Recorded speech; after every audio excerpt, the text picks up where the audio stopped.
Graça e paz da parte de Deus, nosso Senhor Jesus. Amém? Amém. Os irmãos estão me ouvindo bem? Amém. Amém?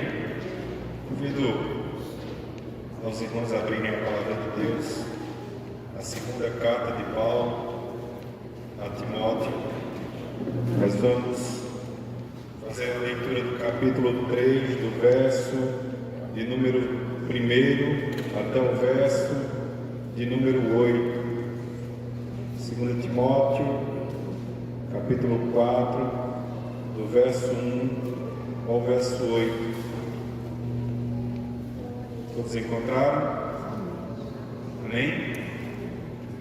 Esperar mais um pouquinho, dá tempo para os irmãos abrirem aí, em nome de Jesus.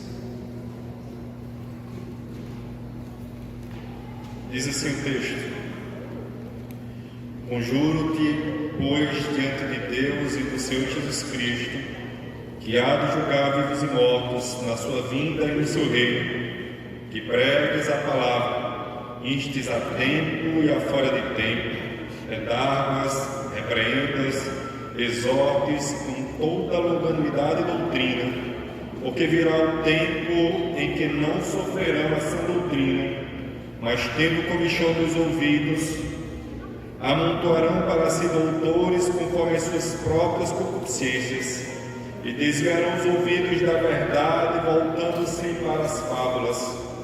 Mas tu, se sobre tudo, sofre as aflições, faz a obra do evangelista, cumpre o teu ministério, porque eu já estou sendo oferecido por aspersão de sacrifício, e o tempo da minha partida está próximo. Combati o bom combate, acabei a carreira, guardei a fé. Desde agora a coroa da justiça me está guardada, a qual o Senhor, justo juiz, me dará naquele dia, e não somente a mim, mas também a todos quanto amarem a sua vida. Amém? Amém, irmãos? Amém. Pode sentar, em nome de Jesus. Nessa noite, eu gostaria de trabalhar um tema com os irmãos. E o tema que eu gostaria de trabalhar nesse lugar é o legado da vida cristã. Antes de eu entrar na mensagem, irmãos, eu gostaria de agradecer a Deus pela oportunidade de estar com os irmãos. O convite que me foi feito pelo pastor Isaac e os demais irmãos. Fico muito feliz de poder compartilhar a palavra de Deus nessa noite. Amém? O legado da vida cristã. Nessa noite, eu gostaria de pensar nessa perspectiva. Eu gostaria de fazer um questionamento para nós nessa noite.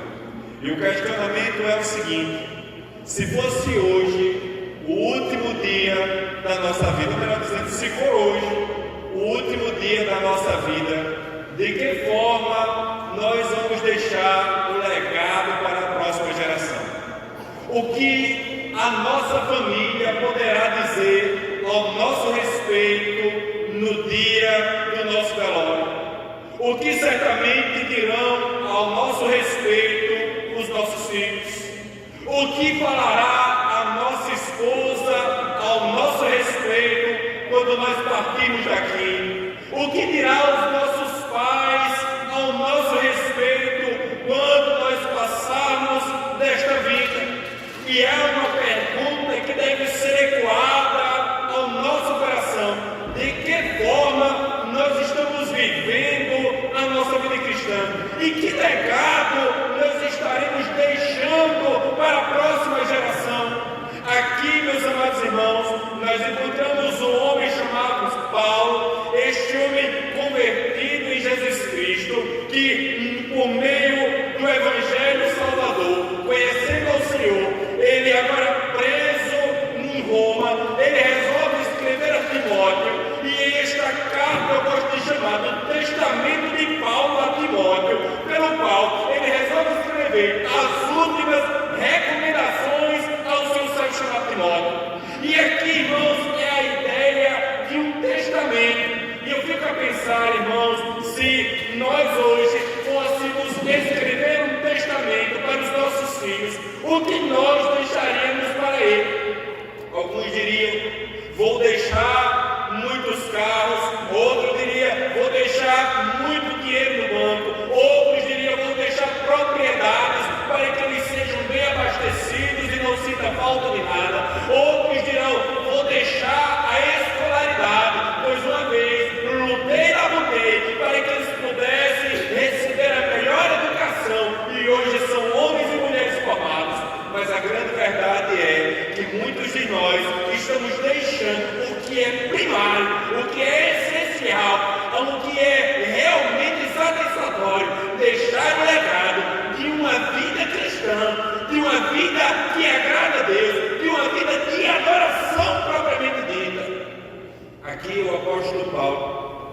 conhecendo o seu filho na fé, Timóteo, ele resolve escrever essa segunda carta, e essa segunda carta pela qual ele escreve a Timóteo, ela tem uma conotação muito diferente da primeira, porque na primeira carta de Paulo a Timóteo, ele vai dizer: desejo muito ter contigo depressa, mas agora nessa segunda carta, sabendo que não mais iria encontrar-se com Timóteo, pois a sentença de Roma já havia saído a seu respeito, e certamente ele seria posto como alguém que seria morto naquele tempo, ele resolve escrever as últimas instruções ao seu amado filho na fé, Timóteo, para que ele pudesse caminhar a sua caminhada cristã, sabendo que apesar das inúmeras dificuldades, vale a pena servir a Deus, vale a pena servir a Cristo, vale a pena sofrer por amor ao Evangelho.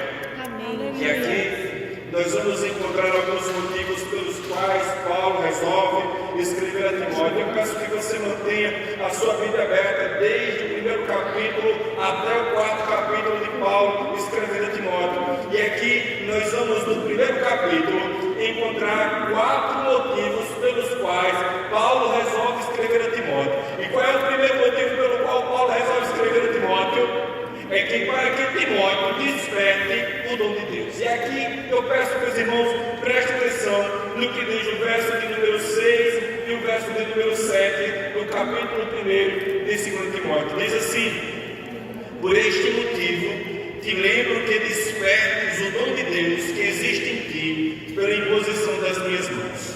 Porque Deus não nos deu um espírito de temor, mas de fortaleza, de amor e de moderação. Portanto, não te envergonhe do testemunho do Senhor Jesus, nem de mim, que sou prisioneiro seu. Antes, participas das aflições do Evangelho, segundo o poder de Deus. Veja que é o primeiro motivo pelo qual Paulo resolve escrever a Timóteo, é para que Timóteo desperte o dom que ele recebeu. E aqui é interessante, irmãos, é que Paulo está escrevendo a Timóteo não para que ele receba o dom, mas para que ele desperte o dom que um dia ele já recebeu. E de quem ele recebeu esse dom? Esse dom não caiu de paraquedas, esse dom não caiu de qualquer forma, esse dom não foi por homens qualquer, mas este dom foi derramado pelo próprio Deus, de alto a baixo, de cima para baixo, sobre a vida de Timóteo. E de que forma ele diz isso? Ele diz: porque o motivo que eu tenho é que desperte o dom de Deus que é em ti, pela imposição das minhas mãos. Veja que esse homem, ele tem uma preocupação com esse jovem chamado Timóteo. E qual é a preocupação que ele tem? Olha, Timóteo, eu estou no processo de sofrimento, eu estou no momento chegando próximo à minha partida, mas eu quero que você saiba de uma coisa, Timóteo: não é porque eu estou partindo, não é porque eu já estou posto à condenação de forma tal que eu morrerei, que você deve desfalecer. Pelo contrário, desperte o dom de Deus que é em ti, Timóteo. Aleluia. Veja que este homem chamado Paulo, ele está preocupado para que esse jovem não desfaleça na fé. Ele está dando instruções de encorajamento a Timóteo. Para quê? Para que ele continue o trabalho do progresso do Evangelho de Cristo. Ele diz a Timóteo: despertes o dom que é em ti, que existe pela imposição das minhas mãos. Aqui há uma ordem do apóstolo Paulo. É como se Paulo estivesse dizendo: olha, Timóteo, você não tem opção, você não deve buscar outra coisa, você não deve buscar outra satisfação. A única coisa que você deve fazer, Timóteo, nesse momento é que você desperte o dom de Deus que há em você. Eu quero dizer, igreja, que muitos de nós estamos deixando morrer o dom que Deus derramou sobre nós. Este dom, irmãos, pelo qual Deus nos deu, que não é algo propriamente nosso, mas é a vida de Deus. A igreja de Cristo não caminha na sua própria força, a igreja de Cristo não caminha na sua própria inteligência, a igreja de Cristo caminha segundo a vontade de Deus, movida pelo Espírito Santo, movida pelo dom de Deus que é em ti. Veja que Paulo está instruindo esse jovem, e no verso 7 ele diz: porque Deus não nos deu espírito de temor, mas de fortaleza, de amor e de misericórdia. Aqui, irmãos, Paulo está dizendo: olha, Timóteo, você precisa despertar o dom de Deus. Mas há um motivo por que você precisa despertar o dom de Deus, e o motivo é esse: é que porque Deus não te deu um espírito de temor. A ideia aqui é como se Paulo estivesse dizendo: meu amado filho na fé, Timóteo, eu estou morrendo. É bem verdade que Roma já pediu minha cabeça, é bem verdade que eu estou preso no calabouço, mas você não deve ter medo, você não deve desfalecer na fé, você deve seguir adiante, você deve despertar o dom de Deus, você deve ter a consciência de que Deus não te deu o espírito de temor, mas te deu o espírito de fortaleza. Você precisa resistir, você precisa ser fortalecido, você precisa estar de pé, porque a graça de Deus é sobre ti. Aleluia. Paulo está instruindo a Timóteo para que Timóteo desperte o dom de Deus. A ideia, irmãos, não é que o homem recebe o dom de si próprio. A ideia é que o dom é vindo do alto. Veja que quando Deus chama o homem, Deus chama para uma obra maravilhosa. É glorioso servir a Cristo, é majestoso servir o Evangelho, é glorioso sofrer por amor do Evangelho de Cristo Jesus. O segundo motivo pelo qual Paulo resolve escrever a Timóteo é para que Timóteo não se envergonhe do Evangelho e nem de Paulo. Olha o que diz o verso 8 e o verso número 9.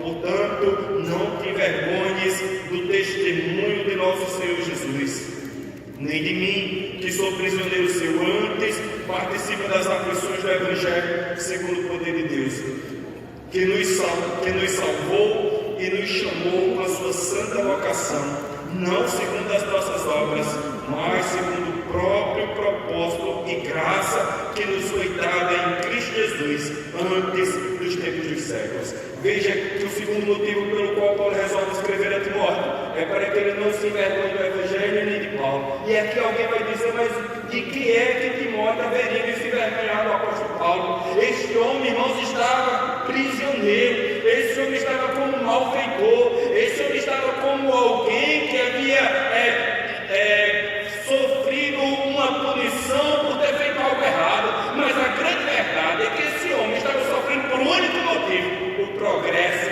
do Evangelho. Lembra quando Paulo está escrevendo aos Filipenses, ele vai dizer: quero que saibais, irmãos, que as coisas que me aconteceram contribuíram para o maior progresso do Evangelho. E alguém pergunta: que coisas foram essas? Que sofrimento foi esse? Esse homem foi escorraçado de Jerusalém, foi chamado de tagarela em Atenas, passou por naufrágio em Patmos, foi picado por uma cobra em Malta. Esse homem passou açoites, foi amarrado no tronco em Éfeso, mas contudo ele não deixou de servir a Cristo, porque ele tinha que, por maior riqueza, o progresso do Evangelho.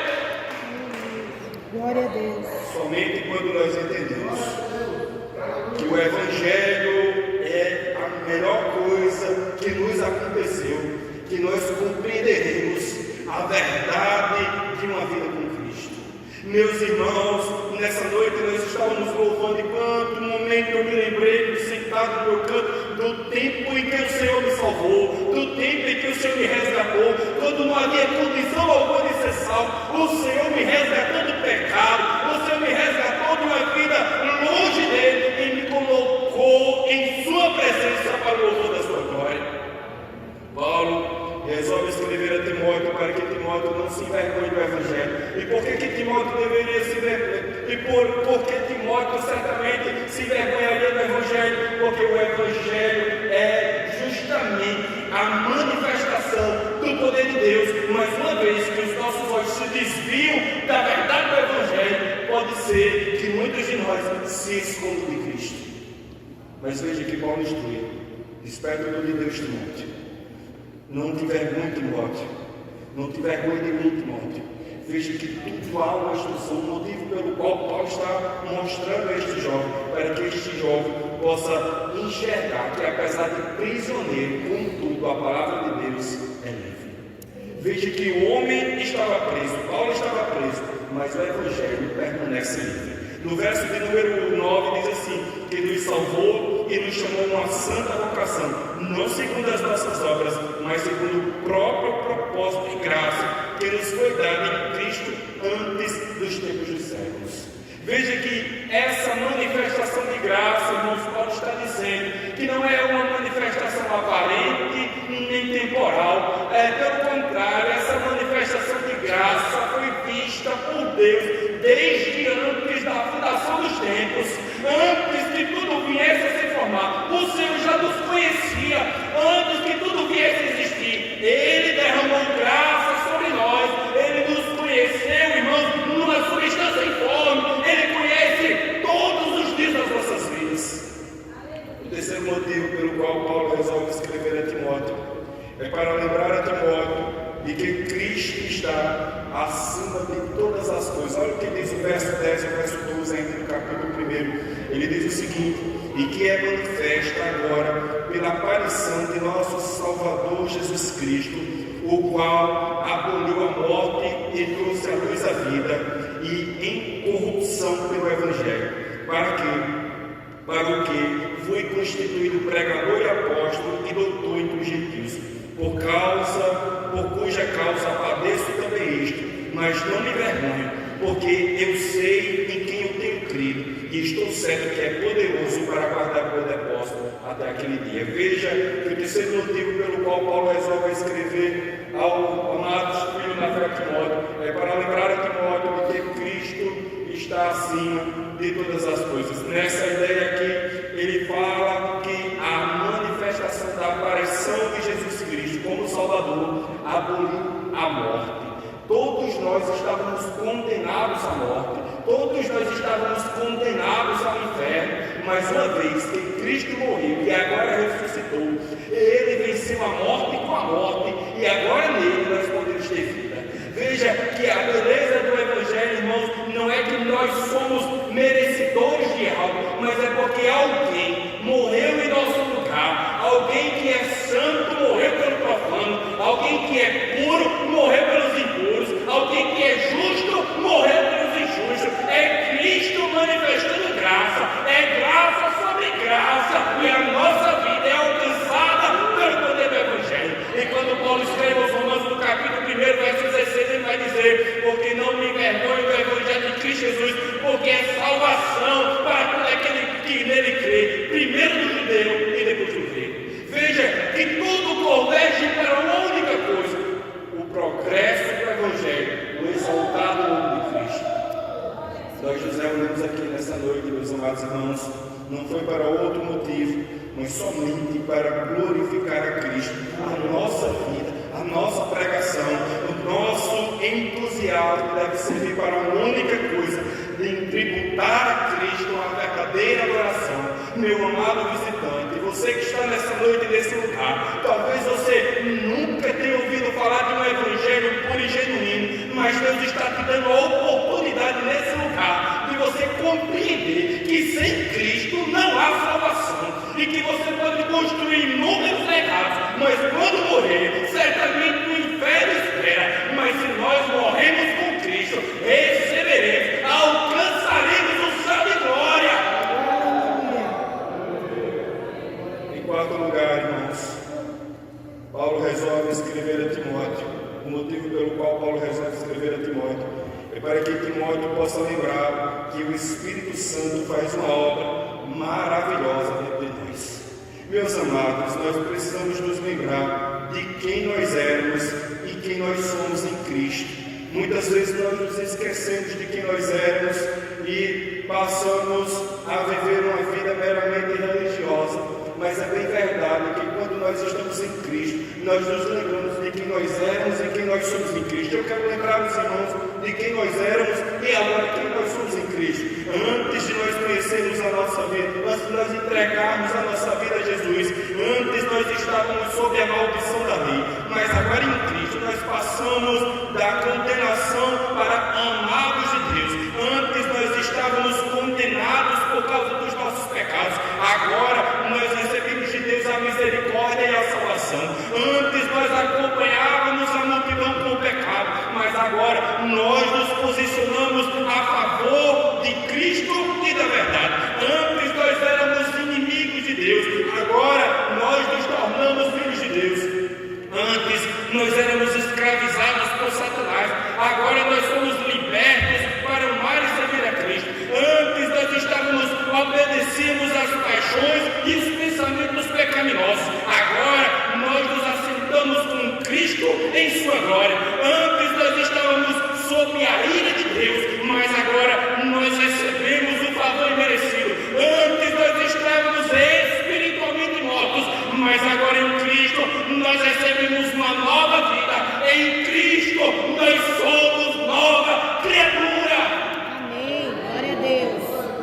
Somente quem recebeu a Cristo, somente quem conheceu a Cristo, pode realmente dizer que a graça bondosa e salvadora está sobre nós. Veja que no primeiro capítulo de Paulo escrevendo a Timóteo, Paulo resolve escrever mostrando motivos pelos quais ele o escreve. No capítulo 2, Paulo faz algumas convocações a Timóteo. Eu quero que os irmãos prestem atenção nisso. A primeira convocação pela qual Paulo faz a Timóteo se encontra no capítulo 2, do verso de número 1 ao verso de número 2. Paulo chama Timóteo a viver uma força sobrenatural. Olha o que diz no capítulo 2, verso 1 e 2.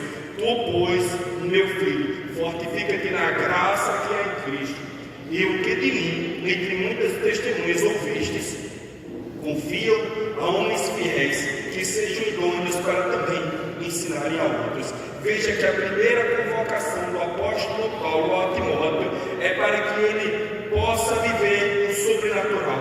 Tu, pois, meu filho, fortifica-te na graça. Irmãos, tudo na nossa vida é graça. E alguém pergunta o que é graça? Graça é favor merecido. Graça é a bondade de Deus sobre nós. Graça é aquilo que recebemos quando não havia condição alguma de recebermos. Graça, irmãos, é a manifestação da bondade de Deus sobre a nossa vida. Quando Paulo escreve em Efésios capítulo 2, verso 8 e 9, ele diz: pela graça sois salvos mediante a fé. Isso não vem de vós, é dom de Deus. Não vem de obras para que ninguém se glorie. Veja que tudo é manifestação da graça. É graça para salvar, é graça para santificar, é graça para glorificar, é graça no começo, é graça no meio, é graça no fim. Nós nos reunimos, é graça sobre as nossas vidas. Nós iremos para casa, é graça sobre nós. Tudo é feito da graça. Amém. Glória a Deus. Se hoje nós respiramos, irmãos, é a graça de Deus sobre as nossas vidas. Se hoje nós nos reunimos nesse lugar, é a manifestação da graça de Deus na nossa vida. Tudo é o efeito da graça de Deus. É pela graça que nós somos salvos. É pela graça que nós alcançamos o favor de Deus. É pela graça, essa graça que é de graça, mas que não foi barata. Essa graça que foi pago alto preço de sangue em nosso lugar. Essa graça que fez o nosso Salvador morrer em nosso lugar. Mas ao terceiro dia, a túmulo teve que se abrir, a pedra teve que rolar. O nosso Cristo ressuscitou e a graça mais uma vez está sobre nós. Aleluia. Deus nos chama para viver uma fortificação na graça. Deus nos chama para provar dessa graça. Deus nos chama para viver pela graça. Meus amados irmãos, talvez você tenha entrado nessa noite nesse lugar e diga assim: hoje eu dou só a graça. E graças a Deus por isso. Glória a Deus por isso. Porque quando o homem acha que é alguma coisa, certamente ele está em queda. Mas quando ele reconhece a sua pequenez, o seu pecado, agora sobre este é graça sobre graça. No verso número 2, ainda no capítulo 1, diz: e o que de mim, entre muitas testemunhas ouvistes, confiam a homens fiéis que sejam idôneos para também ensinarem aos outros. Veja que essa convocação do apóstolo Paulo é algo extraordinário. É como se ele estivesse dizendo: Timóteo, eu estou passando bastão. E assim como eu estou passando bastão para você precisa ser fortificado na graça. Você precisa despertar o dom de Deus que é em você. Mas você também precisa que outros homens que sejam levantados por Deus, você possa identificá-los. E estes homens possam ser frutíferos no Evangelho da salvação.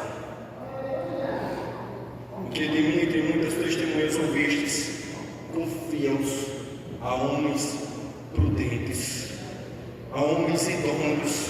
E aqui, irmãos, me permitam dizer, os irmãos não fiquem chateados comigo, mas a minha verdade é que hoje parece que está em extinção homens idôneos, homens que vivem uma vida séria, homens que vivem um evangelho verdadeiro, homens que estão preocupados com a verdade do evangelho, quando na verdade nós vivemos um tempo onde o homem quer ser o centro de todas as coisas. Irmãos, eu tenho ficado preocupado esses últimos dias, porque parece, irmãos, que muitos de nós estão se levantando com força ministerial, com inteligência, mas com pouca graça. E além disso, estão vivendo o evangelho para si, um evangelho que frutifica em causa própria, um evangelho que promove unicamente o homem, quando na verdade o único que deve ser adorado e glorificado é o Deus verdadeiro.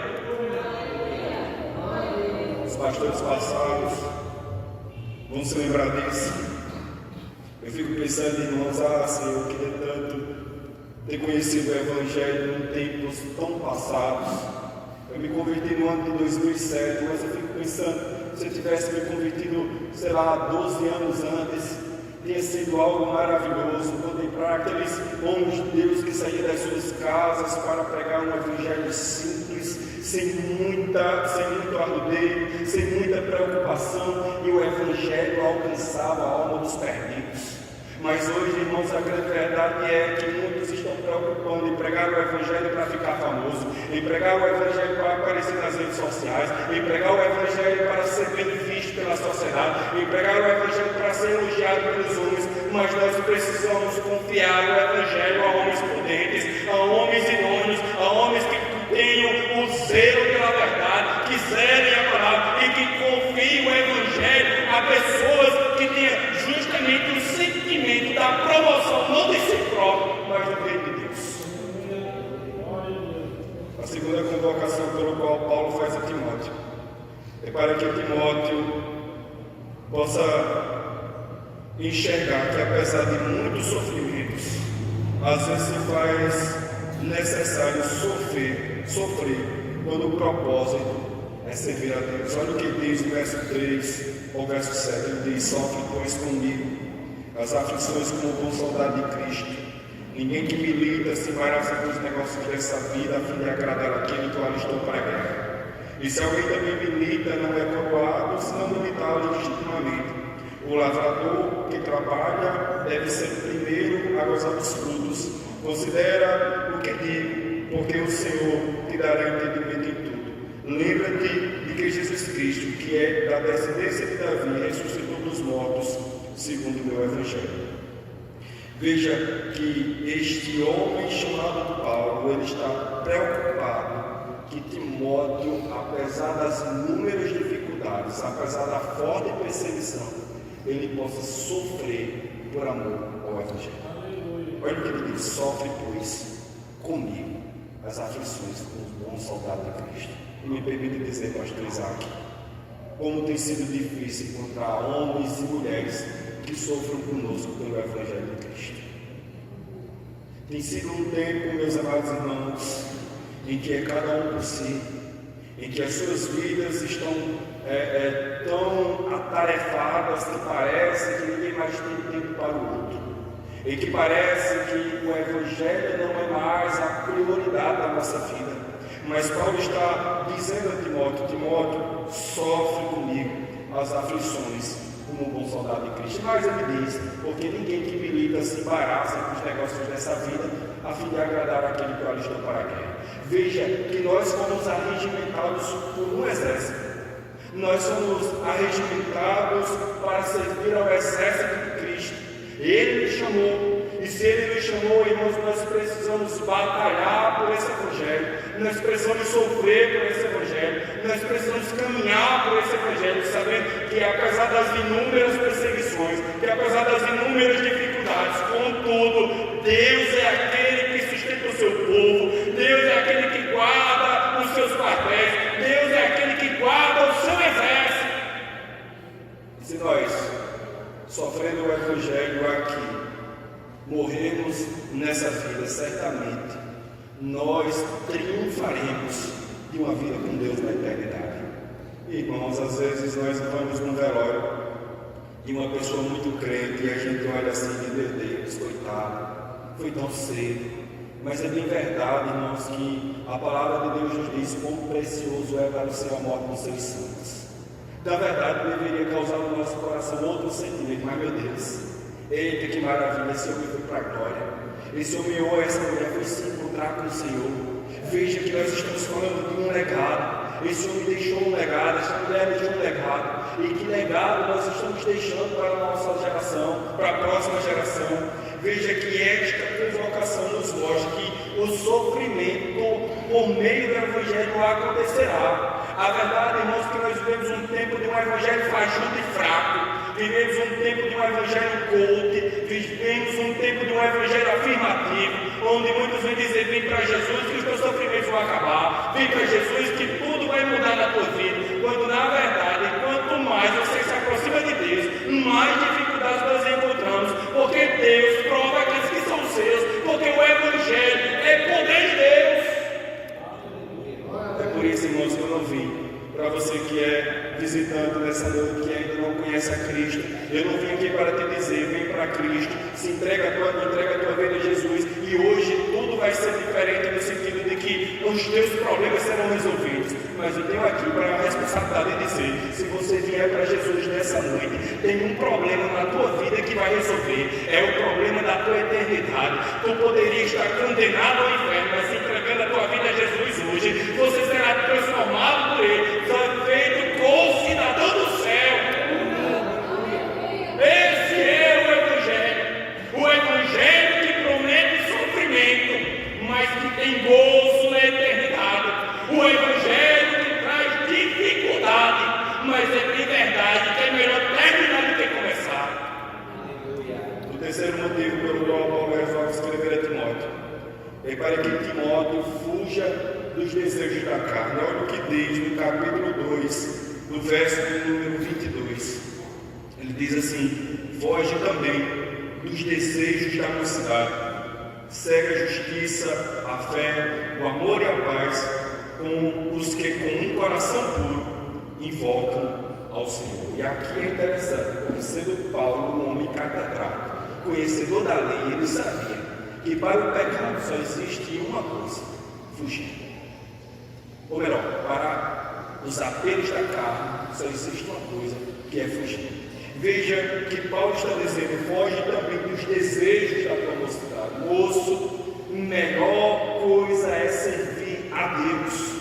Melhor coisa, moça, é se guardar para Deus, é servir a Cristo.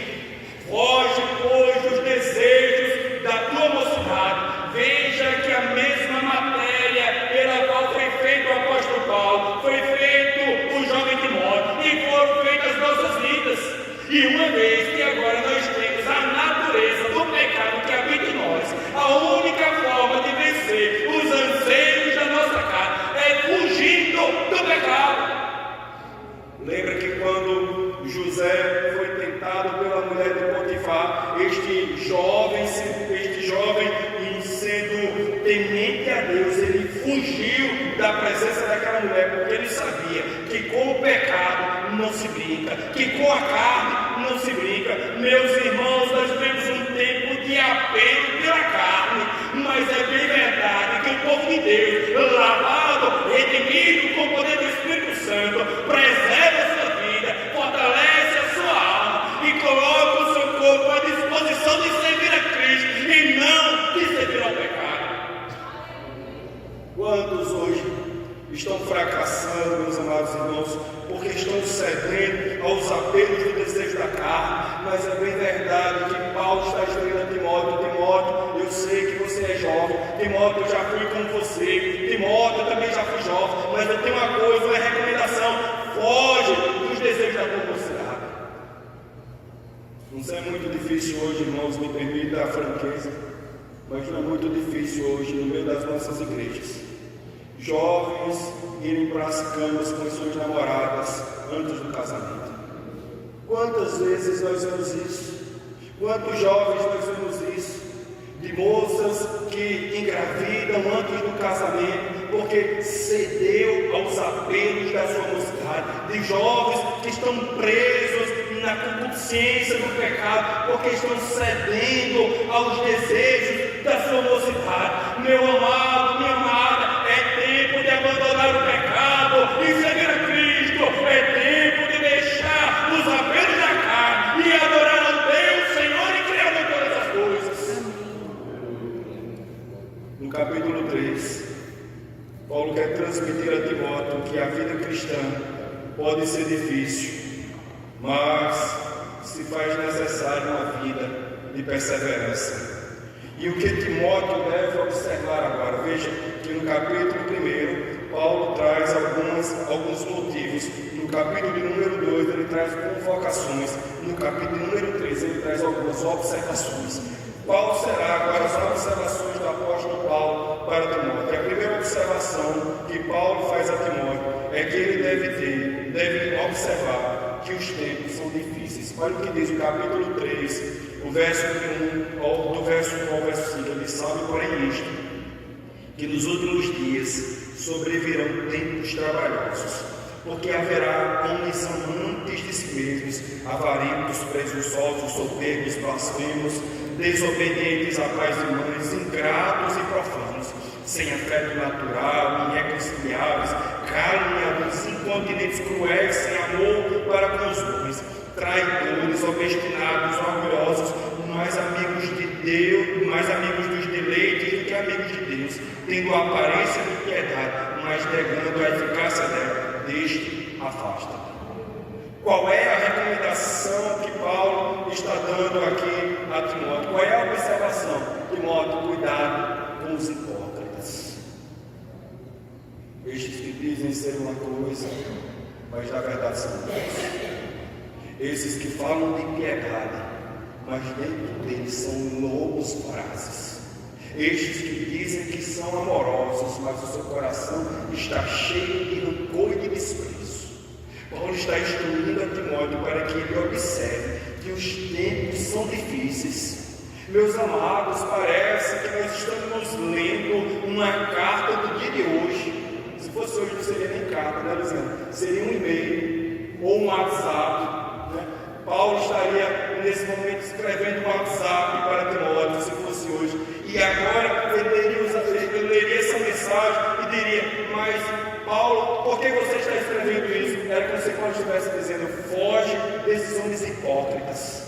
Cuidado, Timóteo. Cuidado, porque você deve observar que os tempos são difíceis. Os últimos dias sobrevirão tempos trabalhosos. É tempo, irmãos, de inúmera dificuldade pela qual nós enfrentamos. Tempos de homens e mulheres obstinados, trabalhosos, irreconciliáveis, infiéis, devassos, homens e mulheres que não estão preocupados com a verdade, que dizem que servem a Deus, mas são inimigos por meio das suas obras. E eu me preocupo, irmãos, que o tempo que nós vivemos é o tempo de um ateísmo cristão. E o que seria isso, presbítero Newton? O ateísmo cristão é confessar que nós servimos a Cristo, mas vivemos como se Ele nunca houvesse existido na nossa vida. Veja que Paulo está instruindo a este jovem, dizendo: tendo aparência de piedade, mas negando a eficácia dela, deste afasta. Quantos no meio das nossas igrejas estão caindo, desfalecidos da fé, estão distantes de Deus, porque no lugar de se aproximar de Deus, se aproxima da impiedade, da impureza e da maldade. A igreja verdadeira, ela compreende que ela não pode viver uma hipocrisia, que os nossos lábios não devem confessar algo que as nossas ações não façam. Veja o que Jesus diz com os fariseus na sua época: fariseus hipócritas, vocês honram a Deus de lábios, mas o coração está longe dele. Esse é o tempo pelo qual nós vivemos, tempo em homens e mulheres que dizem servir a Cristo, quando na verdade estão distantes deles. A segunda observação pelo qual Paulo faz a Timóteo é para que olhe para o passado daqueles que participaram do povo de Deus. Olha o que diz o verso 8 ao verso número 9 ainda no capítulo 3. Ele diz o seguinte: e como Janes e Jambres resistiram a Moisés, assim também estes resistem à verdade, sendo homens corruptos de entendimento e réprobos da fé, quanto à fé. Não irão, porém, avante, porque a todos será manifesto o seu desvario, como também foi os daqueles.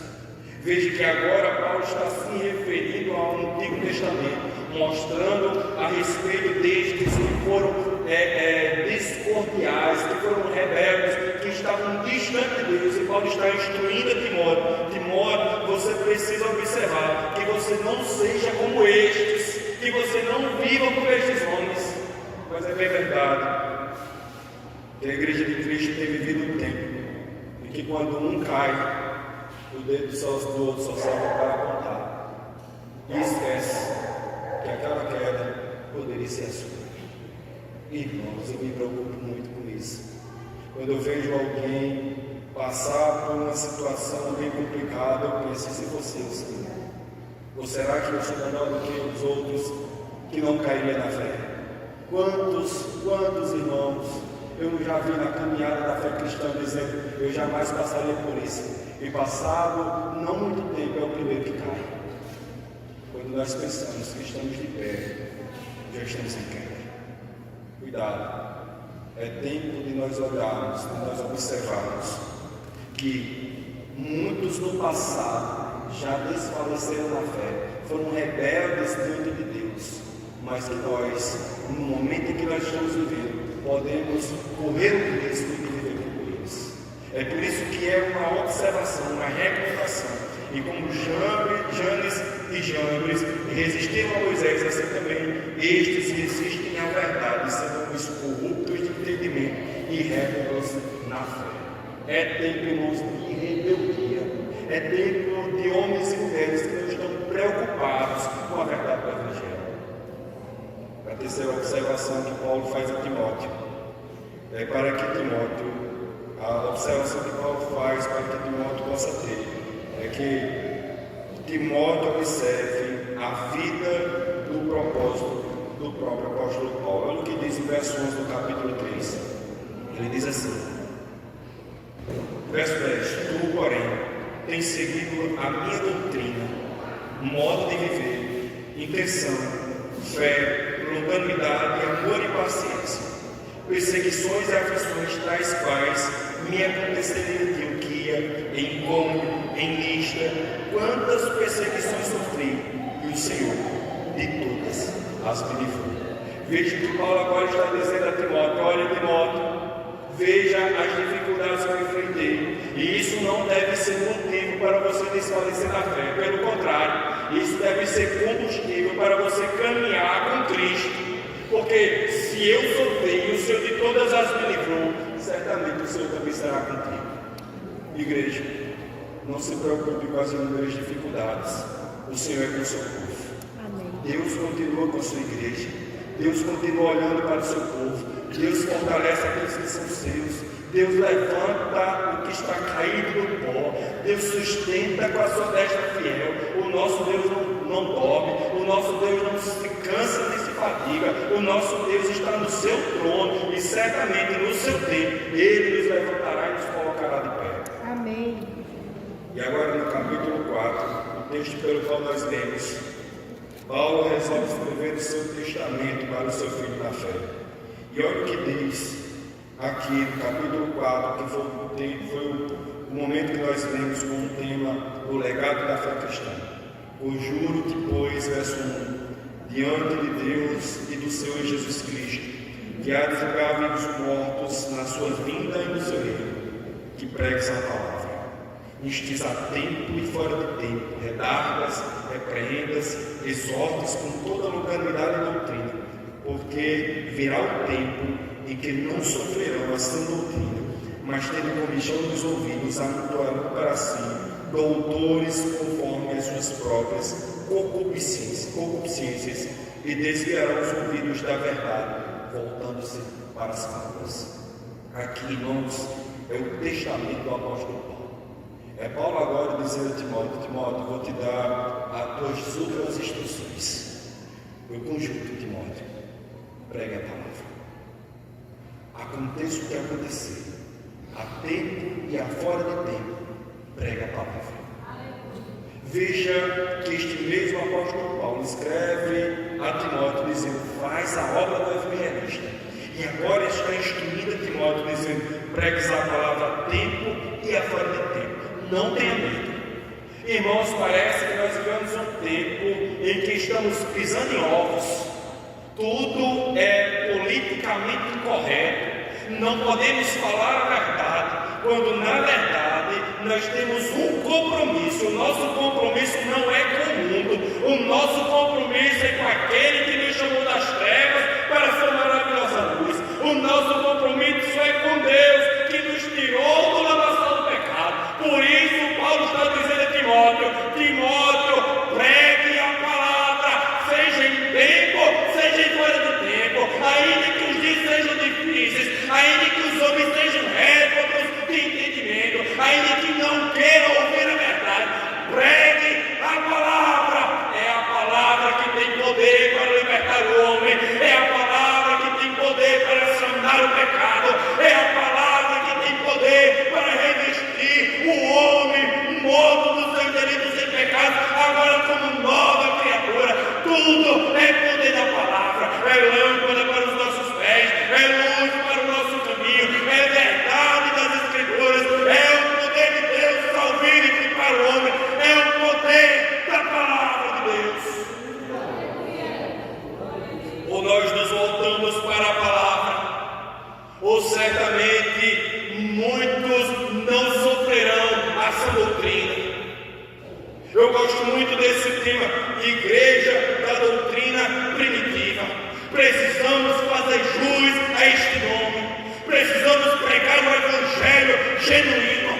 Precisamos pregar o evangelho verdadeiro, que confronta o homem, que coloca o homem no seu lugar devido, pecador, perdido, mas agora pela palavra, resgatado pela graça de Deus. Ou nós entendemos que o evangelho transforma o coração do mais um pecador e anunciamos este evangelho nos quatro cantos da terra, ou nós estaremos distantes de Deus, ou nós nos entregamos a servir e adorar a Cristo com o evangelho puro e simples, ou certamente muitos se entregarão às fábulas.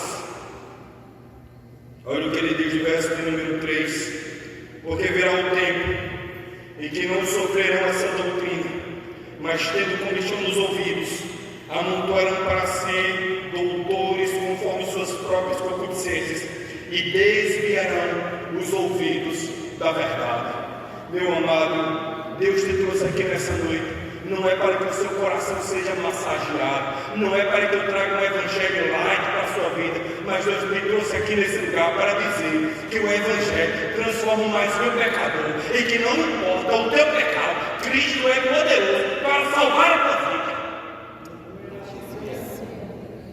Somente quando nós entendemos o poder do evangelho, o poder da sã doutrina, é que nós teremos a consciência da urgência de uma pregação do evangelho verdadeiro.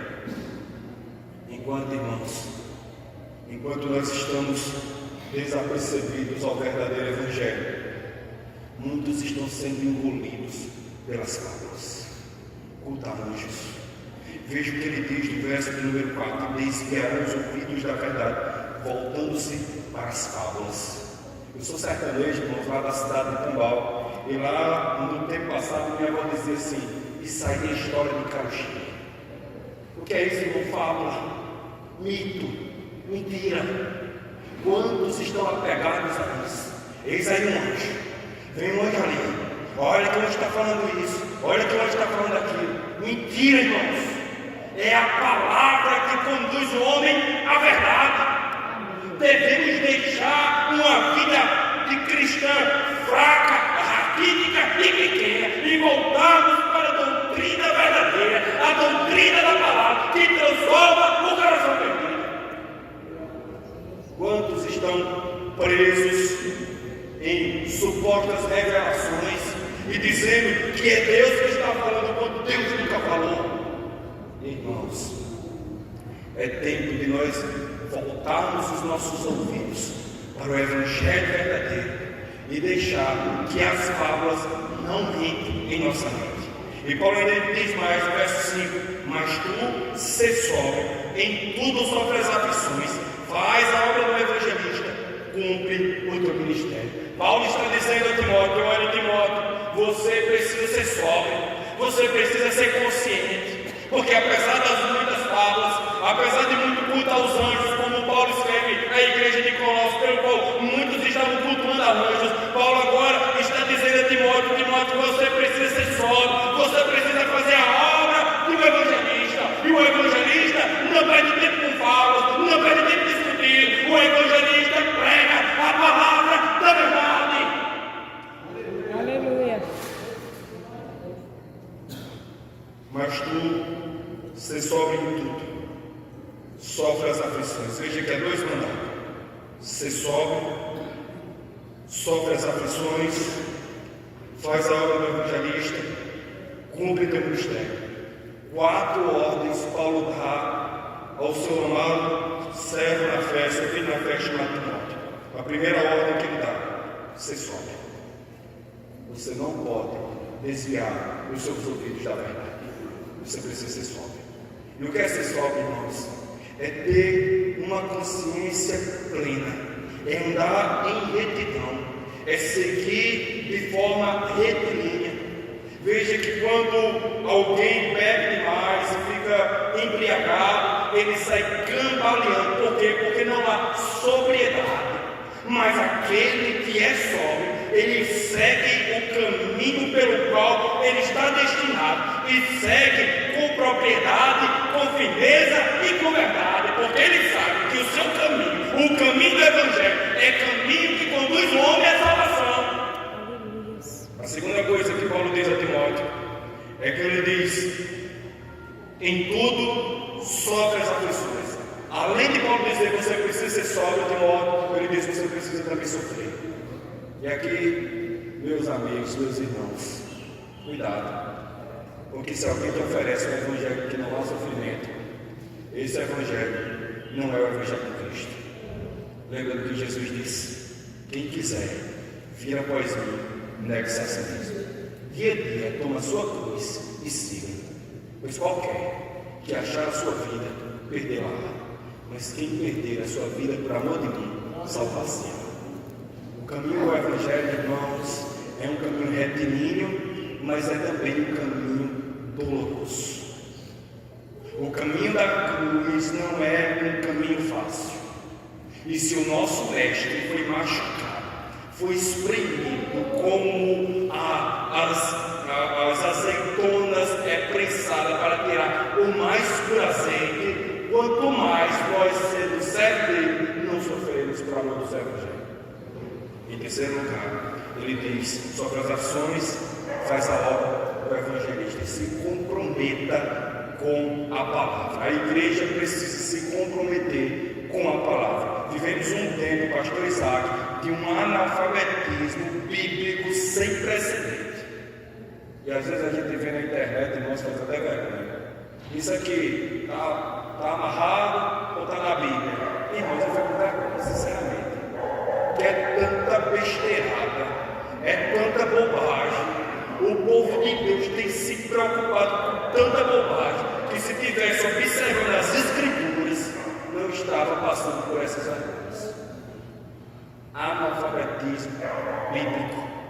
Um tempo onde a teologia é desprezada, onde a Bíblia é desprezada, onde as experiências são colocadas acima da Bíblia.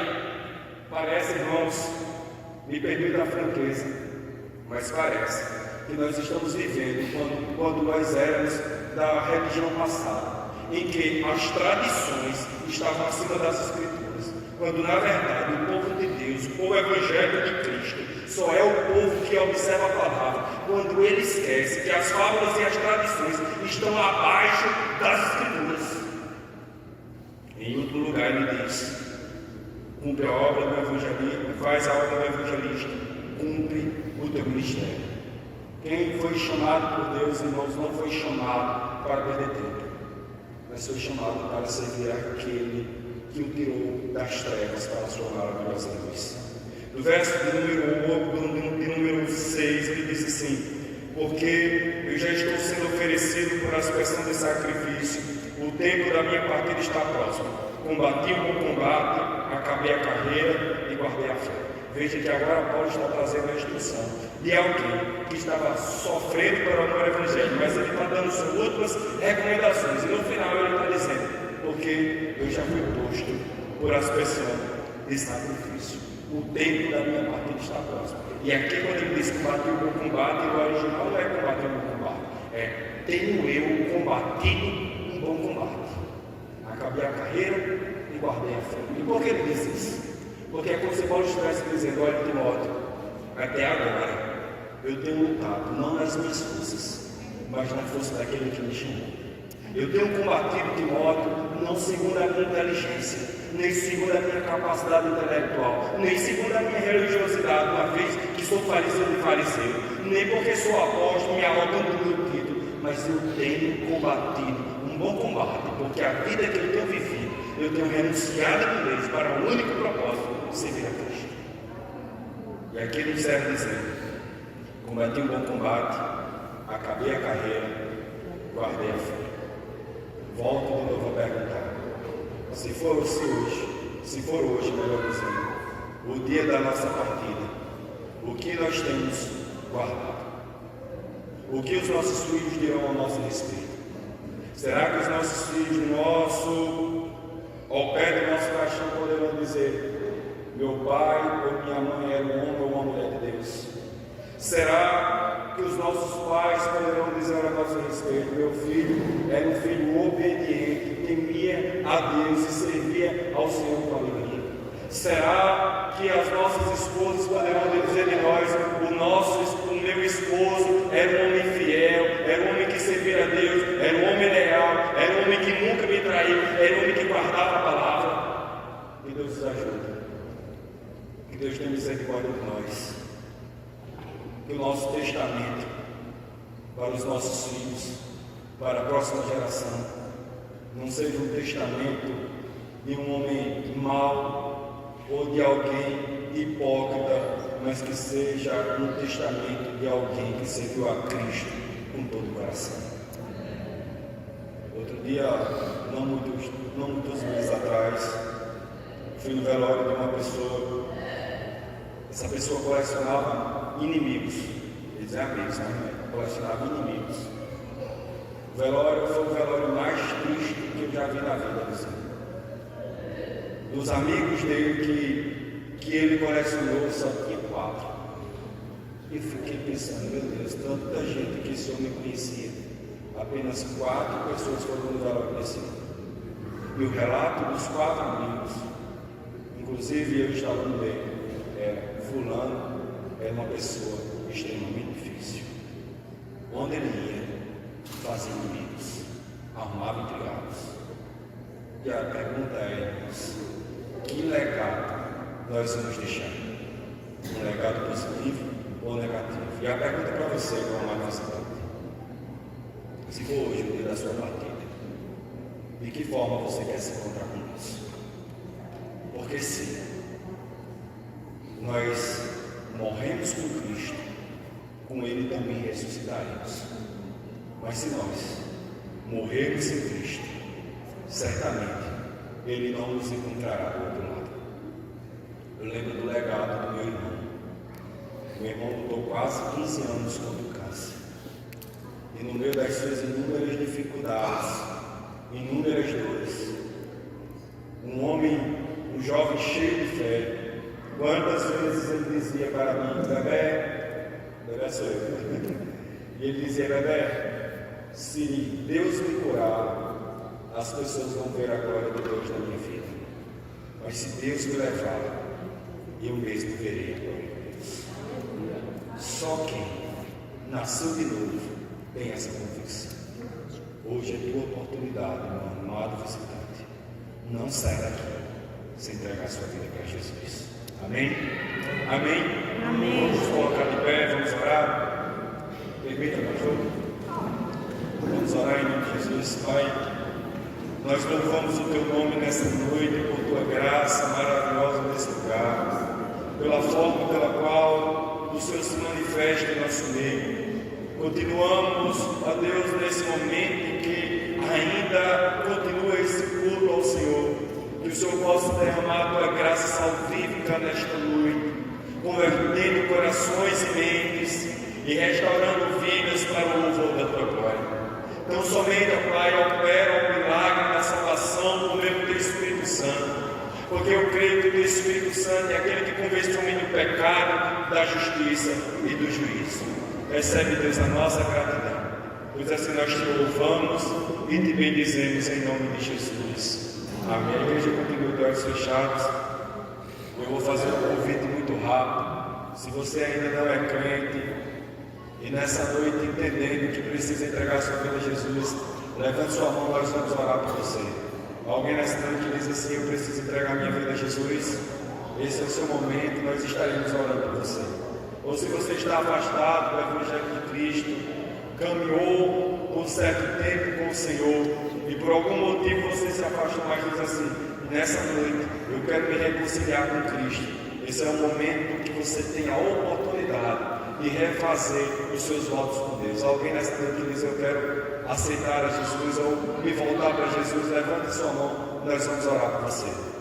Eu só vou perguntar mais uma vez: alguém que quer tomar essa decisão? Se não há, que Deus te abençoe e que Deus te dê uma nova oportunidade. Em nome de Jesus, pastor Isaac.